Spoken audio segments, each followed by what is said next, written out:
Chlorine will be present in transportation containers and at chlorine production, storage, repacking, and consumer facilities.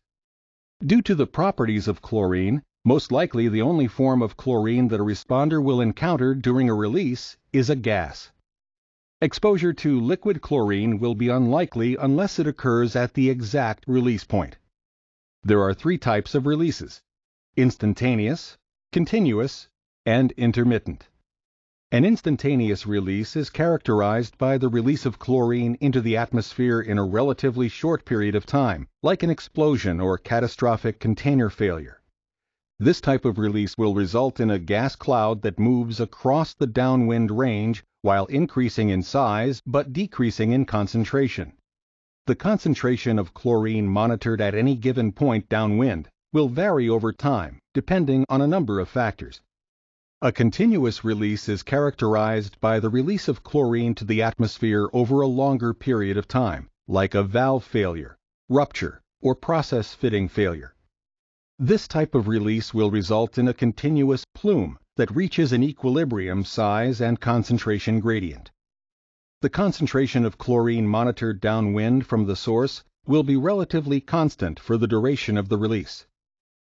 An intermittent release is characterized by the release of chlorine to the atmosphere for an unpredictable amount of time or frequency. The resulting clouds will be dependent on the length and cycle time of the overall release. One example of this type of release is a pressure relief device cycling due to temperature or volume change. The area affected by a chlorine release and the duration of the exposure are dependent upon several factors: the rate of the release, the duration of the release, the height of the release point. Chlorine is heavier than air and will settle into low areas. The current weather conditions, and the form of chlorine released, as liquid chlorine will increase in volume by 460 times as it becomes a gas. These combined factors are difficult to evaluate in an emergency situation. Chlorine concentrations downwind can vary from barely detectable traces to lethal levels. While the responder most likely will encounter chlorine as a gas, emergency plans should take into account the possibility of the release of liquid chlorine. The location of the leak on the container will determine whether liquid or gas will be released to the atmosphere. If liquid chlorine is released from a small puncture or hole, it will most likely instantaneously become a gas. When pressurized liquid or gas is released from a container, the temperature and pressure inside will decrease, and in turn will reduce the release rate. This phenomenon of decreased temperature is due to the changing pressure condition of a breached chlorine vessel. The chlorine in a cylinder, ton container, tank car, or cargo tank is a liquefied gas under pressure.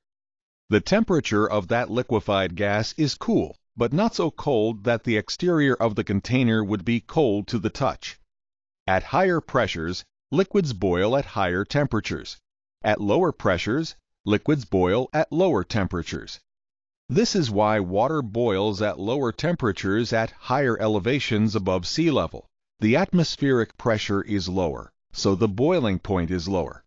When a chlorine container is punctured, allowing the chlorine to release, at first the chlorine will escape rapidly.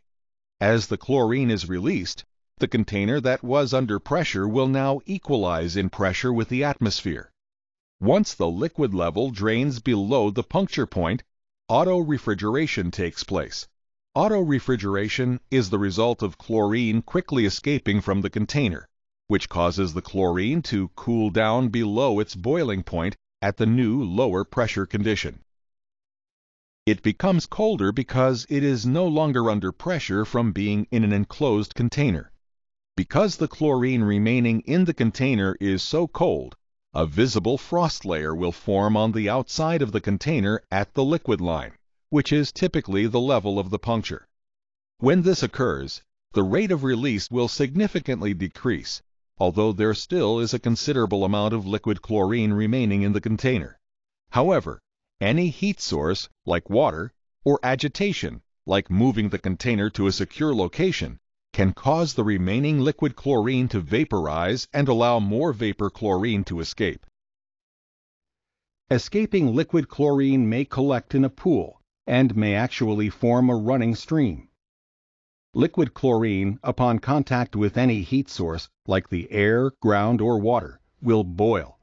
Typically, the rate that the liquid becomes a gas will be relatively high initially and may decrease as the heat source surrounding the chlorine is cooled. Since water in bulk, as used to fight fires for example, provides a vast heat source for evaporating liquid chlorine, any liquid chlorine falling into water should be assumed to vaporize. For this reason, water should be prevented from coming into contact with a pool of liquid chlorine, and liquid chlorine should be prevented from flowing into water drains. Also, attempts to knock down a chlorine gas cloud with water should not be made. Liquid chlorine will react with any moisture present to form hydrochloric acid. Chlorine causes bleached spots on leafy plants because it attacks the chlorophyll in the leaves. Mature leaves are the most susceptible. Usually the plant itself is not destroyed, but yield or growth rate may be retarded. Chlorine's effect on animal life is similar to exposure consequences in humans. The lowest concentration of chlorine in air which has been reported to cause death in animals or humans is listed as 500 parts per million for a duration of 5 minutes. Exposure to lower concentrations for longer durations could also be lethal. The U.S. EPA has issued acute exposure guidelines for several substances, including chlorine. First responders should use all their senses when approaching an incident. Be alert to signs around you as indications of high chlorine concentrations. Chlorine is only slightly soluble in water.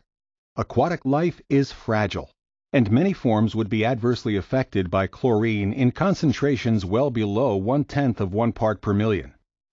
Because of this, chlorine is listed as a marine pollutant by DOT. Chlorine does not accumulate in the food chain and is not considered a threat in this regard.